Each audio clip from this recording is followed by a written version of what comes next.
Hello नमस्ते अस्सलाम वालेकुम सत श्री अकाल। स्वागत है सारे कुश्ती प्रेमियों का मेरी इस यूट्यूब चैनल पे।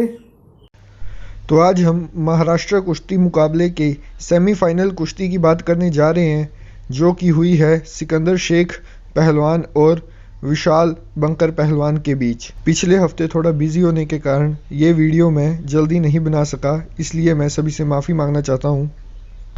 जिस कारण से ये वीडियो थोड़ी लेट आ रही है।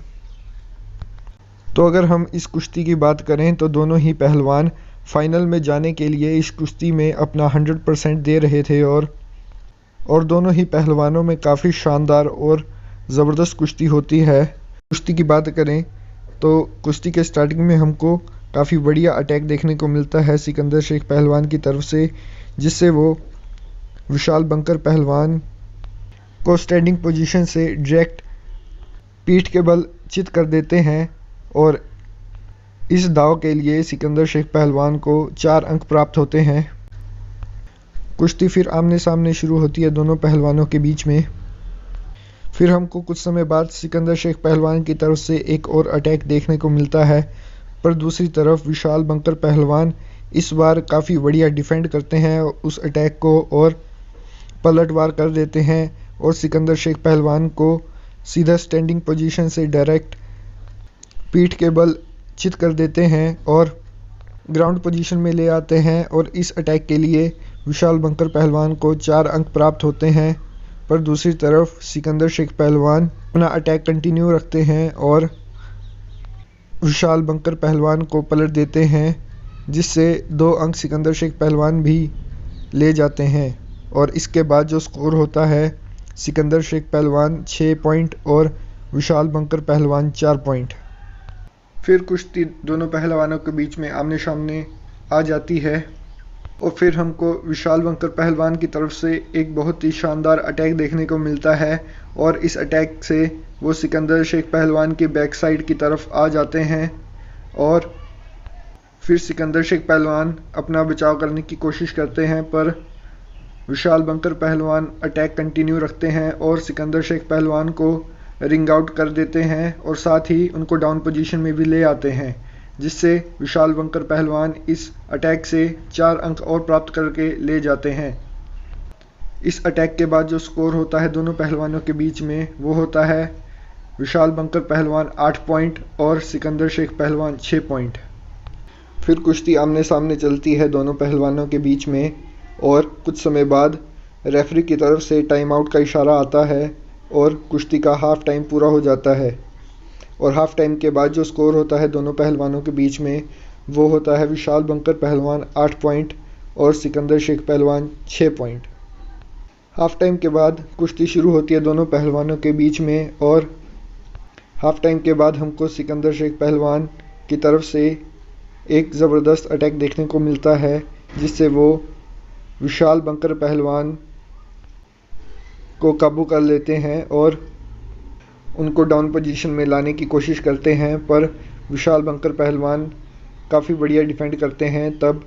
फिर सिकंदर शेख पहलवान विशाल बंकर पहलवान को काफ़ी बढ़िया तरीके से रिंग आउट कर देते हैं,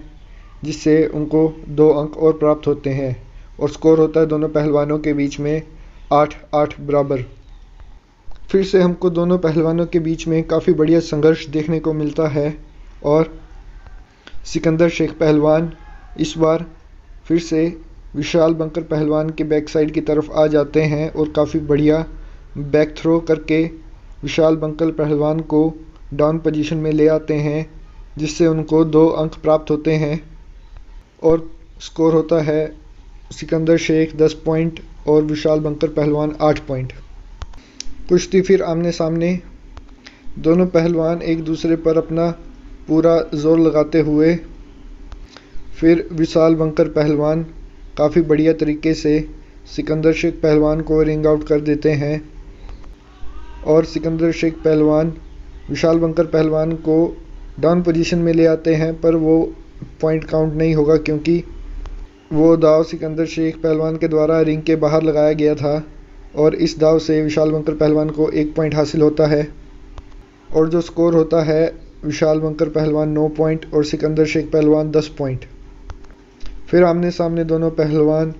और एक बार फिर हमको विशाल बंकर पहलवान की तरफ से सिकंदर शेख पहलवान को रिंग आउट करते देखते हैं और काफ़ी बढ़िया तरीके से दोनों पहलवानों के बीच में पॉइंट बराबर 10-10। इस समय कुछ भी हो सकता था कुश्ती में, क्योंकि बहुत ही कम समय रह गया था कुश्ती का और कोई भी प्रकार की गलती उस पहलवान को बहुत ही भारी पड़ सकती थी, क्योंकि ये महाराष्ट्र केसरी का मुकाबला था। फिर हमको सिकंदर शेख पहलवान की तरफ से एक अटैक देखने को मिलता है, पर विशाल बंकर पहलवान फिर से इस अटैक का बढ़िया तरीके से डिफेंड करते हैं और सिकंदर शेख पहलवान को रिंग आउट कर देते हैं और एक पॉइंट और हासिल करते हैं। इससे वो एक पॉइंट की बढ़त हासिल कर लेते हैं। कुश्ती आमने सामने और फिर सिकंदर शेख पहलवान अटैक करते हैं और विशाल बंकर पहलवान फिर से एक बार काफ़ी बढ़िया डिफेंड करते हैं और सिकंदर शेख पहलवान को